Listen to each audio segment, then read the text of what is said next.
C times ನ್ಯೂಸ್ಗೆ ಸ್ವಾಗತ.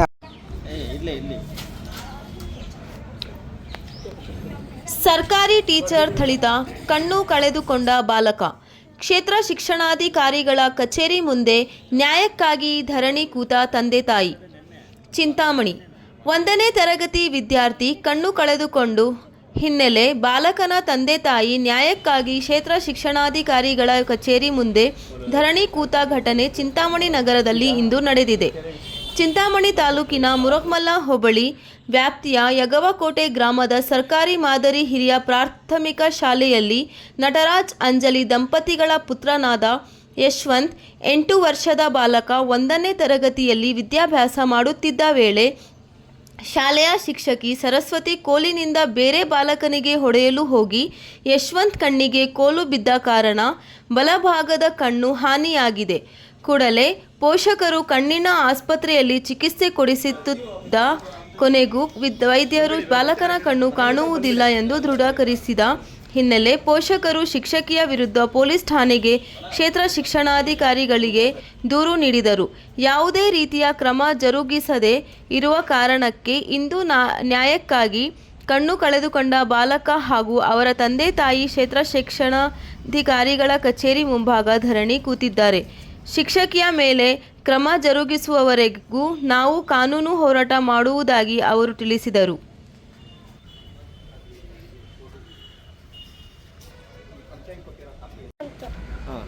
ಯಾವ ಊರು ನಿಂದು? ಯಾವ ಸ್ಕೂಲಲ್ಲಿ ಓದ್ತಾ ಇದೀಯಾ? ಏನಾಗಿದೆ ನಿನಗೆ ಕಣ್ಣಿಗೆ? ಯಾರು ಹೊಡೆದ್ರು? ಮ್ಯಾಮ್ ಕೋಲಲ್ಲೇ ಕುತ್ಕೊಂಡು ಹಾಕಿದ್ದಾರೆ. ನೀನೇನು ಮಾಡಿದೆ ಅವ್ರು ಹಾಕಕ್ಕೆ? ಮತ್ತೆ ಏನಕ್ಕೆ ಕೊಡ್ತಿದ್ದು ಮೇಡಮ್ ನಿಮಗೆ? ಏನಕ್ಕೆ ಕೊಡ್ತಿದ್ದು?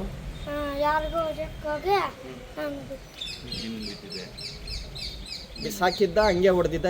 ಯಾವ್ದ್ರಲ್ಲಿ ಬಿಸಾಡಿದ್ದು ನಿನಗೆ ಕೋಲು? ದೊಡ್ಡ ಕೋಲಲ್ಲಿ.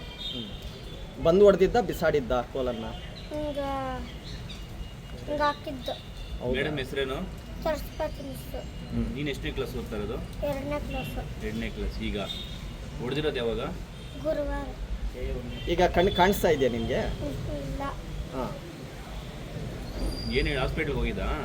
ಏನು ಹೇಳ್ತಾರೆ ಡಾಕ್ಟ್ರ್ ಎಲ್ಲ? ಕಣ್ಣು ಬರಲ್ಲ. ನಿಂಗೆ ಬರಲ್ಲ ಅಂತ ಹೇಳಿದ್ರೆ ಕಣ್ಣು? ಅಪ್ಪ ಅಮ್ಮಗೆ ಹೇಳ್ದ ನೀನು? ಏನು ಹೇಳಿದ್ರು ಅಪ್ಪ ಅಮ್ಮ ಎಲ್ಲ? ಅಪ್ಪ ಅಮ್ಮ ಎಲ್ಲ ಹೇಳಿದ್ರು? ಕೇಸ್ ಇಡಬೇಕು ಅನ್ನೋ. ಏನು ಹೇಳಿದ್ರು? ಕೇಸ್ ಇಡಬೇಕು ಅನ್ನೋ ಹೇಳಿದ್ರು. ಹೌದಾ? ಮೇಡಮ್ ಏನು ಹೇಳಿದ್ರು ನಿನಗೆ? ಮೇಡಮು ಹೊಡೆದು ಬಿಟ್ಟು ಸಾರಿ ಸಾರಿ ಅಂದರು. ಹಾಸ್ಪಿಟ್ಲ್ ಕೇಳ್ತಾರೆ. ನೀನು ಕರ್ಕೊಂಡು ಹೋಗಿಲ್ಲ? ಫ್ರೆಂಡ್ಸ್ ಟೀಚರ್ಸ್ ಕರ್ಕೊಂಡು ಹೋಗಿಲ್ಲ ನಿನ್ಗೆ ಹಾಸ್ಪಿಟ್ಲಿಗೆ? ಹೊಡ್ಬಿಟ್ಟು ಸುಮ್ಮನೆ ಆಗೋದ್ರಾ? ನನ್ನ ಹೆಸರು ಅಂಜಲಿ ಅಂತ, ಮುರುಗಮಲ್ಲ ಹೋಬಳಿ, ಚಿಂತಾಮಣಿ ತಾಲೂಕು, ಚಿಕ್ಕಬಳ್ಳಾಪುರ ಡಿಸ್ಟಿಕ್ಕು. ನನ್ನ ಮಗ ಸರ್ ಯಗಕೋಟೆಯಲ್ಲಿ ಸರ್ಕಾರಿ ಶಾಲೆಯಲ್ಲಿ ಓದ್ತಾ ಇದ್ದಾನೆ. ಎಷ್ಟನೇ ಕ್ಲಾಸು? 1ನೇ ಕ್ಲಾಸ್ ಇದ್ದಾಗ, ಇವಾಗ 2ನೇ ಕ್ಲಾಸ್ ಅವನು. 1ನೇ ಕ್ಲಾಸ್ ಇದ್ದಾಗ ನಾವು ಅವ್ನ ಶಾಲೆಗೆ ಕೂಲಿಗೆ ಹೋಗಿದ್ವಿ. ಸಾಯಂಕಾಲ ಬರೋಷ್ಟರಲ್ಲಿ ಮೇಡಮ್ ಹೊಡೆದಿದ್ರು, ಮನೇಲಿ ಕರ್ಕೊಂಬಂದು ಮಲಸಿದ್ರು. ಸಾಯಂಕಾಲ ನನ್ನ ಮನೆಗೆ ಬಂದುಬಿಟ್ಟು ಏನಾಯಿತು ಅಂತ ಕೇಳಿದ್ವಿ. ನನ್ನ ಮಗ ಇಟ್ಕೊಂಡು ಮೇಡಮ್ ಹೊಡೆದ್ರು ಅಂತ ಹೇಳಿದ್ರು. ಯಾವ ಮೇಡಮ್ ಅಂದರೆ ಇಂಗ್ಲೀಷ್ ಮೇಡಮು ಅಂತಂದರು. ಯಾರು ನಿಂಗೆ ಕರ್ಕೊಂಬಂದು ಮನೇಲಿ ಮಲಸಿದ್ದು ಅಂದರೆ ಅಡುಗೆ ಮಾಡೋರು ಕರ್ಕೊಂಡು ಮಲಸಿದ್ರು ಅಂತ ಹೇಳ್ದೆ ನನ್ನ ಮಗ. ಅಡುಗೆ ಮಾಡೋರನ್ನ ಕೇಳಿದ್ರೆ ಅವರು ಮೇಡಮ್ ಹೊಡೆದಿದ್ದಾರೆ, ಏನೂ ಆಗಿಲ್ಲಂತೆ, ನಾವು ಹಾಸ್ಪಿಟಲ್ ತೋರಿಸಿದ್ದೀವಿ, ಡ್ರಾಪ್ಸ್ ಹಾಕಿ 2-3 ದಿವಸ ಆಮೇಲೆ ಸರಿ ಹೋಗುತ್ತೆ, ಯಾಕೆ ಸುಮ್ಮನೆ ಹೋಗಿ ಕೇಳ್ತೀಯಾ, ಮಗುಗೆ ಏನು ತೊಂದರೆ ಆಗಿಲ್ಲ, ಹಾಸ್ಪಿಟಲ್ ತೋರಿಸಿದ್ದಾರೆ ಅವರೇ ಅಂತಂದರು. ಅದಕ್ಕೆ ನಾನು ಸುಮ್ಮನೆ ಆಗಿಬಿಟ್ಟೆ. 2-3 ದಿವಸ ಡ್ರಾಪ್ಸ್ ಹಾಕ್ತೆ ಸರ್. ಆಮೇಲೆ 3-4 ದಿವಸ ಆಯಿತು, ಕಣ್ಣು ನಾರ್ಮಲ್ ಆಯಿತು. ಆಮೇಲೆ ಕರ್ಕೊಂಡು ಸ್ಕೂಲಲ್ಲಿ ಬಿಟ್ಬಿಟ್ಟು ಮೇಡಮ್ಗೆ ಹೇಳ್ಬಿಟ್ಟು ಬಂದಿದ್ದೀನಿ, ಯಾಕೆ ಮೇಡಮ್ ಈ ಥರ ಹೊಡೆದಿದ್ದೀರ ಮಗುವಿಗೆ ಅಂತಂದರೆ, ಮಿಸ್ಟೇಕಾಗಿ ಹೊಡೆದಿರೋದು, ನಾನು ಬೇಕು ಅಂತ ಹೊಡೆದಿಲ್ಲ, ತಪ್ಪಾಯಿತು ಅಂತ ಹೇಳಿದ್ರು. ಅವಾಗ ಸುಮ್ಮನೆ ಆಗಿಬಿಟ್ಟೆ. ಮತ್ತೆ 4-5 ತಿಂಗಳಾದಮೇಲೆ ಕಣ್ಣು ಅವರೇ ಆಧಾರ್ ಕಾರ್ಡ್ ತೆಗೆಸು ಅಂತ ಹೇಳಿದ್ರು. ಹೋಗಿ ಆಧಾರ್ ಕಾರ್ಡ್ ತೆಗೆಸಿದ್ರೆ ಕಣ್ಣಲ್ಲಿ ನರ ಕಟ್ಟಾಗಿದೆ, ಏಟಾಗಿದೆ ಕಣ್ಣಿಗೆ, ಯಾರು ಹೊಡೆದ್ರು, ಹೆಂಗೆ ಹೊಡೆದ್ರು ಅಂತ ಕೇಳಿದ್ರು ಡಾಕ್ಟ್ರಲ್ಲಿ. ಆಮೇಲೆ ಚೆಕಪ್ ಕರ್ಕೊಂಡೋದ್ರೆ ಅವ್ರು ಹೇಳಿ ಸರ್ ಈ ಥರ ಕಣ್ಣು ನರ ಕಟ್ಟಾಗಿದೆ, ಆಪರೇಷನ್ ಮಾಡಬೇಕು, ನಾವು ಕಣ್ಣು ಕಾಣಿಸ್ತಾ ಇಲ್ಲ ಅಂತ. ಆಮೇಲೆ ಚಿಕ್ಕಬಳ್ಳಾಪುರಕ್ಕೆ ಹೋದ್ವಿ, ಅಲ್ಲಿ ಆಗಲ್ಲ ಅಂತಂದರು. ಅಲ್ಲಿಂದ ಬೆಂಗಳೂರು ಹೋದ್ವಿ, ಅಲ್ಲಿ ನರದ ಆಪ್ರೇಷನ್ ಮಾಡ್ತೀವಿ, ಅಂದರೆ ಕಣ್ಣು ಬರುತ್ತಾ ಇಲ್ವಾ ಗ್ಯಾರಂಟಿ ಕೊಡಲ್ಲ ನಾವು ಅಂತಂದ್ರೆ ಸರ್. 3 ಆಪ್ರೇಷನ್ ಮಾಡಿಸಿದ್ವಿ, ಕಣ್ಣು ಬಂದಿಲ್ಲ ಮಗುಗೆ. ಆಮೇಲೆ ಬಂದು ಸ್ಕೂಲಲ್ಲಿ ಟೀಚರ್ಸ್ಗೆಲ್ಲ ಹೇಳಿದ ಈ ಥರ ಆಗಿದೆ ಸರ್ ಅಂತ. ಆಯಿತು, ಕೇಸು ಕಂಪ್ಲೇಂಟ್ ಅಂತ ಹೋಗಬೇಡ, ನಿಮ್ಮ ಮಗುಗೆ ಏನು ಬೇಕೋ ಅದೆಲ್ಲ ನಾವು ವ್ಯವಸ್ಥೆ ಮಾಡ್ತೀವಿ ಅಂತ ಹೇಳಿದ್ರು. ಕೈ ಹಿಡ್ಕೊತೀವಿ, ಕಾಲು ಹಿಡ್ಕೊತೀವಿ ಅಂತೆಲ್ಲ ಕೇಳ್ಕೊಂಡು ಸರ್. ಸರಿ ಆಯಿತು, ನಮ್ಮ ಮಗುಗೆ ಯಾವುದೋ ಒಂಥರ ನ್ಯಾಯ ಸಿಗುತ್ತೆ, ಹೆಲ್ಪ್ ಮಾಡ್ತಾರೆ ಅಂತ ನಾವು ಸುಮ್ಮನೆ ಆಗ್ಬಿಟ್ವಿ. ಅವರೇ ಹಾಸ್ಪಿಟ್ಲಿಗೆ ಬಂದು ಎಲ್ಲ ಎನ್ಕ್ವೈರಿ ಮಾಡಿ ಡಾಕ್ಟ್ರು ಕೂಡ ಬೈದಿದ್ರು ಸರ್ ಅವ್ರನ್ನ.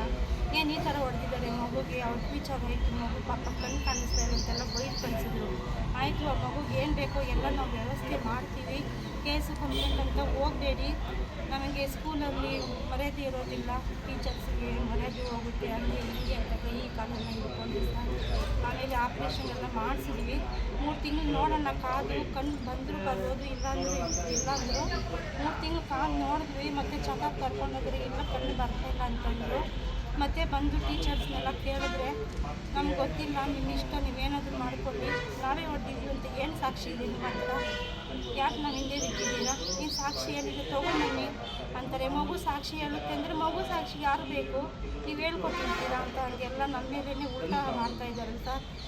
ನಮಗೆ ಮೇಡಮ್ಗೆ ಏನೋ BP ಇದೆಯಂತೆ, ಏನೋ ಹಾರ್ಟ್ ಪ್ರಾಬ್ಲಮ್ ಇದೆಯಂತೆ, ಜಾಸ್ತಿ ನಾವು ಟಾರ್ಚರ್ ಕೊಟ್ಟರೆ ಕೇಸ್ ನಮಗೆ ಉಲ್ಟಾ ಆಗುತ್ತೆ ಅಂತ ನಮಗೆ ಅವ್ರಿಗೆ ರಿಪೀಟು ಭಯ ಬ್ಲಾಕ್ ಮೇಲ್ ಮಾಡ್ತಾ ಇದ್ದಾರೆ ಸರ್. ಏನ ಮೇಡಮ್ ಹೆಸರು? Swathi madam sir. ಈಗ ನೀವು ಇಲ್ಲಿ BO ಆಫೀಸ್ ಏನಂತಾರೆ ಸರ್ ಬಂದು ಕಂಪ್ಲೇಂಟ್ ಕೊಟ್ಬಿಟ್ಟು ಹೋಗಿದ್ರು ಅಷ್ಟೇ. ಅವರು BO ಮೇಡಮ್ ಇರಲಿಲ್ಲ, ಇಲ್ಲಿರೋರು ಸರಿ ಮೇಡಮ್ ಬಂದು ಇನ್ಫಾರ್ಮ್ ಮಾಡ್ತೀವಿ ಅಂತಂದರು. ಕೊಟ್ಟು 1 ತಿಂಗಳಾಯಿತು. ನಾವು ಫೋನ್ ಮಾಡಿದ್ರೆ ಫೋನ್ ಕಟ್ ಮಾಡ್ತಾರೆ ಸರ್. ನಾವು ಈ ಥರ ಮಗು ಕಡೆಯಿಂದ ಫೋನ್ ಮಾಡಿದ್ದೀವಿ ಮೇಡಮ್, ನಮ್ಗೆ ಏನು ಆಕ್ಷನ್ ತೊಗೊಂಡು ಏನು ರಿಪ್ಲೈ ಕೊಡಲಿಲ್ವಲ್ಲ ಅಂತಂದರೆ ಈ ಥರ ನಮ್ಮ ಹೆಸರು ಹೇಳಿದ ತಕ್ಷಣ ಕಟ್ ಮಾಡಿಬಿಡ್ತಾರೆ. ಮತ್ತೆ ಫೋನ್ ಮಾಡಿದ್ರೆ ಸ್ವಿಚ್ ಆಫ್ ಮಾಡ್ತಾರೆ. ಸ್ಟೇಷನಲ್ಲಿ ನಾವೇನು FIR ಮಾಡ್ತೀವಿ, ಏನು ಸಾಕ್ಷಿ ಇಟ್ಕೊಂಡು FIR ಮಾಡೋದು ಅಂತ ಸರ್. ನಾನು ಹೇಳಿದೆ, ಹೋಗಿ ಸ್ಕೂಲಲ್ಲಿ ಎನ್ಕ್ವೈರಿ ಮಾಡಿ ಅವ್ರ ಕ್ಲಾಸು ಹುಡುಗರೆಲ್ಲ ಹೇಳ್ತಾರೆ, ಊರಲ್ಲಿ ಎಲ್ಲರಿಗೂ ಗೊತ್ತು, ಸ್ಕೂಲಲ್ಲಿ ಗೊತ್ತು, ಹುಡುಗರೆಲ್ಲ ಹೇಳ್ತಾರೆ, ಅವ್ರ ಕ್ಲಾಸ್ ಮೆಂಟ್ಸ್ ಎಲ್ಲ ಹೇಳ್ತಾರೆ, ಹೋಗಿ ಎನ್ಕ್ವೈರಿ ಮಾಡಿ ಅಂದರೆ ಅವ್ರು ಹೋಗಿದ್ರಂತೆ ಎನ್ಕ್ವೈರಿ ಮಾಡೋದಕ್ಕೆ. ಟೀಚರ್ಸ್ ಎಲ್ಲ BO ಆಫೀಸಲ್ಲಿ ಪರ್ಮಿಷನ್ ಇರುತ್ತೆ, ನಾವು ಎನ್ಕ್ವೈರಿ ಮಾಡೋಕ್ಕೆ ಬಿಡೋದಿಲ್ಲ, ಯಾರು ನಿಮ್ಮ ಎನ್ಕ್ವೈರಿ ಮಾಡೋಕ್ಕೆ ಬರೋಕ್ಕೆ ಹೇಳಿದ್ರು ಅಂತ ಬೈಕ್ ಕಳಿಸಿದ್ರಂತೆ ಪೊಲೀಸರು.